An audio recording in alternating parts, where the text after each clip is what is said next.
Lecture du livre Patriarches et prophètes d'Ellen White. Chapitre 69. David appelé au trône. La mort du roi d'Israël mettait fin à l'exil de David. Après les jours du deuil de Saül et de Jonathan, David consulta l'Éternel en ces termes.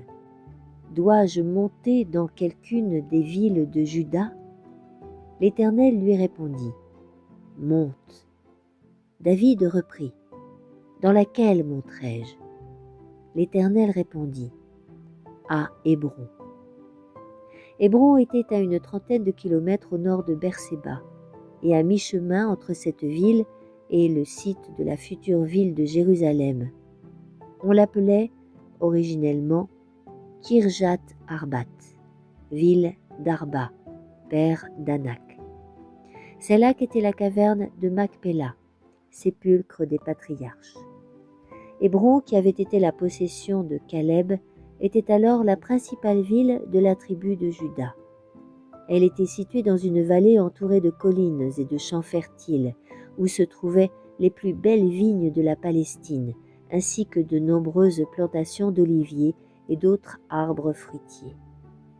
On se prépara immédiatement à suivre les directives du Seigneur. David et ses 600 guerriers, accompagnés de leurs femmes, de leurs enfants et de tous leurs troupeaux de gros et de menus bétail, furent bientôt sur la route d'Hébron. En entrant dans la ville, la caravane trouva la population rassemblée pour souhaiter la bienvenue à David en qualité de futur roi d'Israël. Les préparatifs du couronnement furent faits sans retard et ils joignirent David roi de la maison de Juda. Mais rien ne fut tenté pour contraindre les autres tribus à le reconnaître.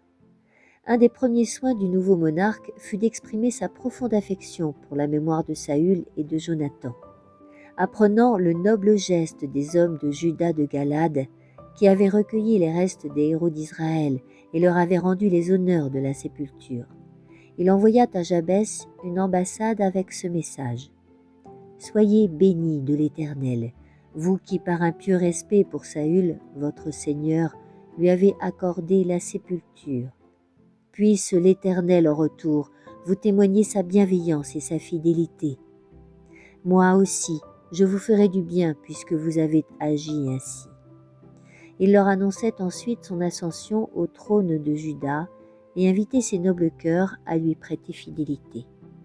Les Philistins ne s'opposèrent pas au couronnement de David comme roi de Juda. L'ayant accueilli avec bonté dans le ferme espoir d'affaiblir la puissance de Saül, ils espéraient qu'en raison des faveurs qu'il lui avait témoignées, le nouveau roi orienterait sa politique à leur avantage. Mais le règne de David n'allait pas être exempt de perplexité. La sombre liste des conspirations et des séditions commença dès son couronnement. Il ne fit pourtant rien pour susciter de l'opposition, et il n'usurpa point le trône, puisque c'était Dieu qui l'avait fait oindre roi d'Israël. La royauté de David n'eût pas plutôt été reconnue par les hommes de Juda qu'Abner, général en chef de l'armée de Saül, l'homme le plus distingué en Israël, suscitait à David un trône rival en y plaçant un incapable, fils du défunt roi. Il pensait donner ainsi des gages à l'affection profonde de la nation pour Jonathan, ainsi qu'à l'armée qui conservait son admiration pour Saül en souvenir de ses premières campagnes. La suite se chargea de démontrer qu'Abner était un ambitieux, totalement dépourvu de principes. Intimement associé à Saül, il partageait son mépris pour le fils d'Isaïe. Sa haine s'était accrue à la suite de la réprimande cinglante que David lui avait infligée lorsque la cruche d'eau et la hallebarde du roi avaient été dérobées au chevet du monarque. Abner ne pouvait oublier les paroles que David avait alors adressées au roi et à son armée. « Quoi ? N'es-tu pas un brave ? Et qui est ton pareil en Israël ? Pourquoi donc ne veilles-tu pas sur le roi, ton Seigneur ? Ce n'est pas bien ce que tu as fait là. Aussi vrai que l'Éternel est vivant, vous méritez la mort, vous qui ne veillez pas sur votre Seigneur loin de l'Éternel. » Le souvenir de cette remontrance avait décidé Abner à se venger en créant une scission en Israël. En outre, il espérait utiliser le représentant de la dynastie disparue aux fins de son ambition et de son égoïsme. Mettant à exécution ses plans séditieux avec une détermination digne d'une meilleure cause, Abner choisit comme résidence royale la ville de Mahanaïm, sur la rive orientale du Jourdain, plus à l'abri d'une attaque soit du côté de David, soit de la part des Philistins. C'est là qu'eut lieu le couronnement d'Isboset, dont la royauté fut premièrement reconnue par les tribus transjordaniennes, puis finalement par tout Israël, à l'exception de la seule tribu de Juda. Dans sa capitale isolée, le fils de Saül régna durant près de 2 ans. Déterminé à étendre son pouvoir sur toutes les tribus, Abner se livra à une lutte agressive. Entre la maison de Saül et la maison de David, la guerre dura longtemps.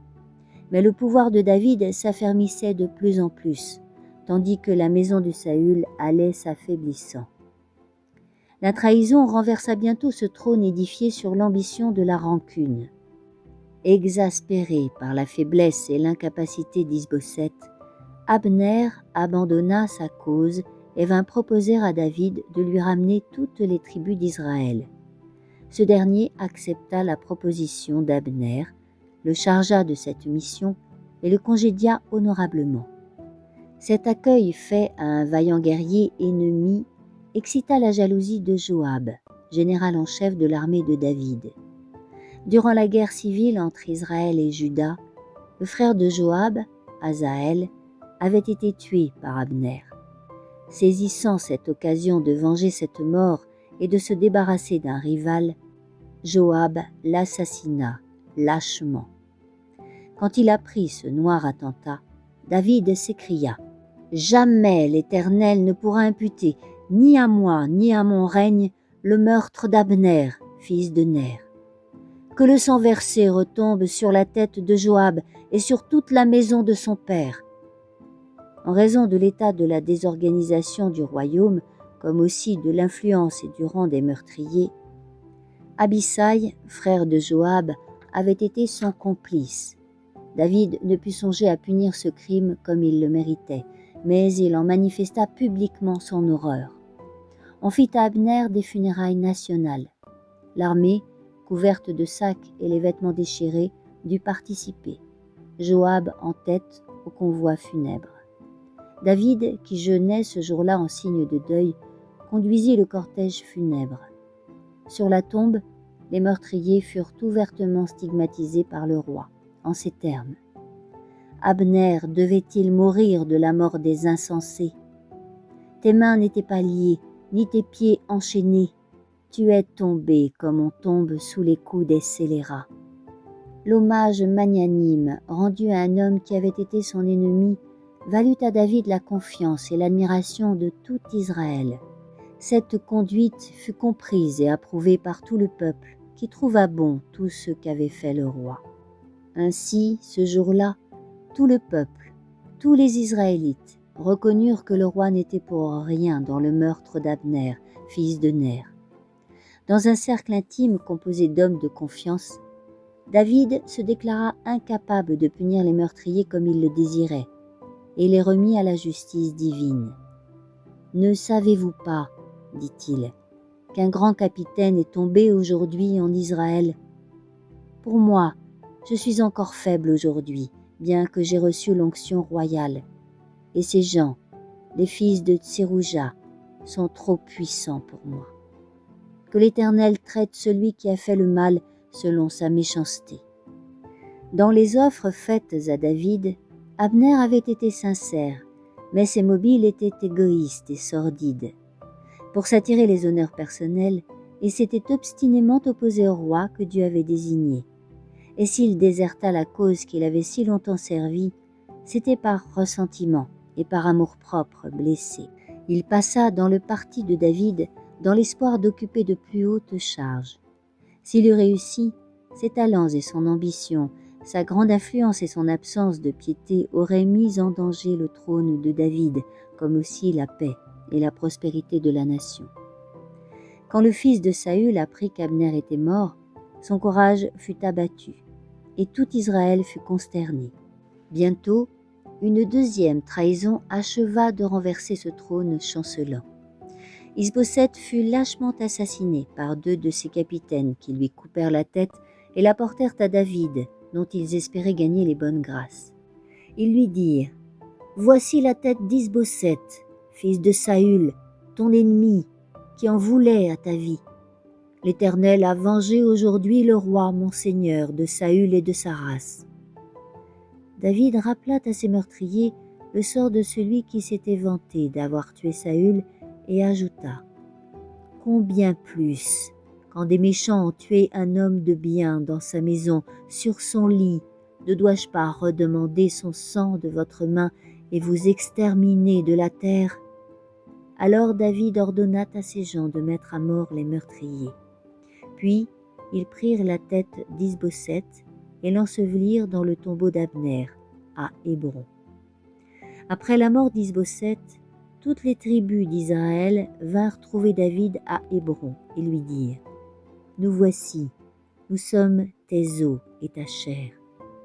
Autrefois déjà, quand Saül régnait sur nous, c'était toi qui conduisais Israël à la guerre et qui l'en ramenais.